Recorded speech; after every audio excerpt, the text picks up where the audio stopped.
Thank you for joining us. Coach, whenever you're settled, just opening thoughts on tonight's game. Thank you very much.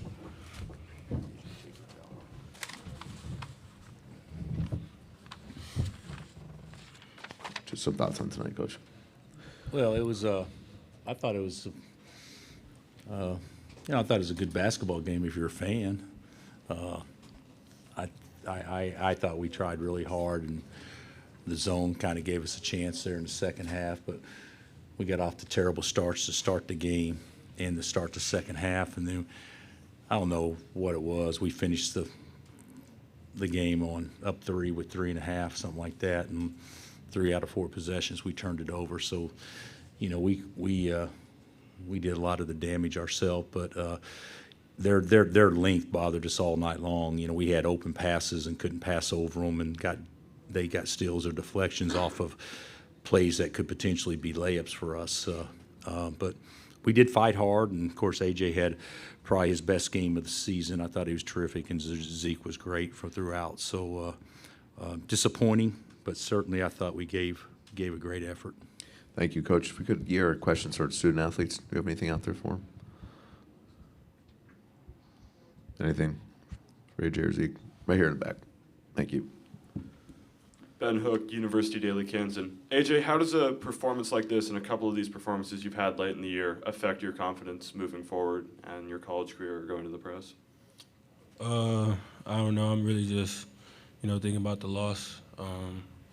Shout out to all the seniors that played their last game out there. Thankful for those guys, and I'm just, looking to work hard in the summer. Anything else? If we don't have anything else, we're going once, going twice. All right, fellas, you guys can head back to the locker room. Thank you. Take questions for Coach Self. Right here in the middle. Thank you. Hey, Bill, it's Mike Reese with ESPN.com.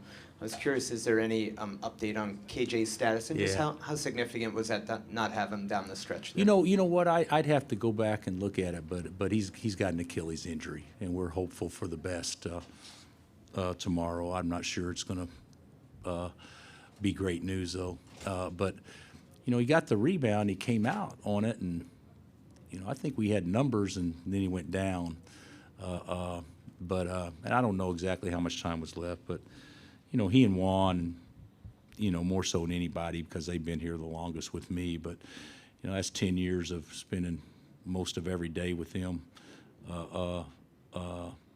They're like sons to me, and it's one thing to lose the game, but to see him potentially lose a year on top of the game, that's a pretty big blow because you can say what you want to about those two kids. They're winners, and they compete every day, and it's just disappointing to have anybody go out that way. Thanks, Coach. Here in front.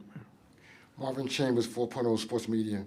Coach, you was up 3 points, about 3 minutes left in the game. They sped you guys up, and it seemed after they sped you guys up, it was kind of hard to get back into your offensive flow. When they sped you guys up, you think that kind of threw you guys off momentum? Yeah, I'm not sure it was because they sped us up. We're going to run a simple little backdoor play for Juan, and Hunt just made a bad play, and we're trying to throw a duck in to Hunt, and I think Juan got sped up on that one, but and then we tried to run a 1-4 high, and it wasn't there, and we made the pass anyway. So I guess technically you could say it looked like it was sped up. I don't think it was. I think it was just we made some poor decisions there when it counted the most. Any other questions for Coach? Right here. Bill, last season you had taken the most losses you ever had Kansas. This one it was even more as the senior class exits. I know you got Darren Peterson coming in. From a roster building standpoint, what adjustments do you anticipate with you and your staff making to get KU back to the level? Obviously, it was an elite level, but back to more of where you'd been for the majority of your career there.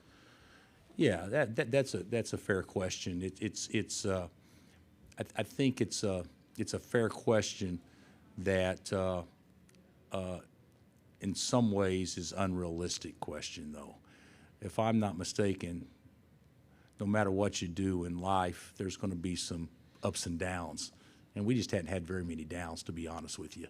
The last 2 years, we were such a beat-up team at the end, we probably didn't have much of a chance with our injuries to McCullough and then Hunt wasn't healthy.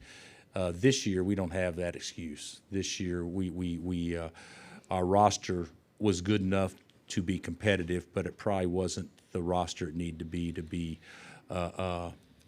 talked about in a way that the best teams in America are talked about. So we've got to reevaluate on how we do things, and you can't afford misses. But I will say this: in today's time, there's going to be schools that do a great job, but still there's an element of luck involved, I think, more now than there was even before. You can go after the kids that you get a great bargain on, you get a good deal on it and all that stuff, but it doesn't really matter unless they fit in and can help you win. And so we've got to do a better job of evaluating the portal. But I'm happy with the roster we had. It just didn't turn out to be the team that we had hoped it was, but still yet,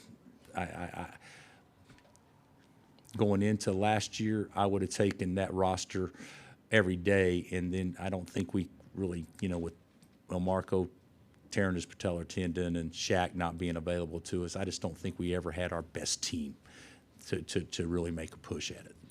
Thanks, Coach. We'll have time for one more if it's out there. Take one front right here. Robert Listella, Bracketeer.org. What was the message in the locker room to the guys who aren't seniors about trying to bounce back next year, if there was one? To be honest with you, there really wasn't a message tonight. We had a kid in there that was really hurting with his family. So I think the message was guys, proud of your effort. You guys did what we asked you to do. We appreciate everything. But now's not the time to talk about that stuff. Let's worry about your teammate right now. Thanks for your time, Coach. Appreciate it.